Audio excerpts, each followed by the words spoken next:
香港汽車高級駕駛協會提你，喺香港開車有一條黃金法則，就係行人永遠是對的。Hello， 大家好，我係 Fion Chan 陳心妍。無論喺內地常見嘅交通燈路口，或者喺香港隨處可見呢一種嘅斑馬線及交通燈路口，只要係有行人，駕駛者咧係要必須讓路㗎。特別咧就喺斑馬線，法例要求我哋只要有行人已經踏上或者正準備踏上斑馬線，車輛係必須喺指定嘅位置前面完全停定，耐心等候行人走過。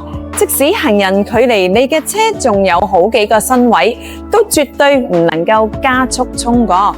記住，喺香港，行人係絕對有優先權㗎。跟行人搶路係非常之危險嘅行為，而且仲會被檢控㗎。一齊嚟注意道路安全，關注香港汽車高級駕駛協會，了解更多嘅道路準則啊！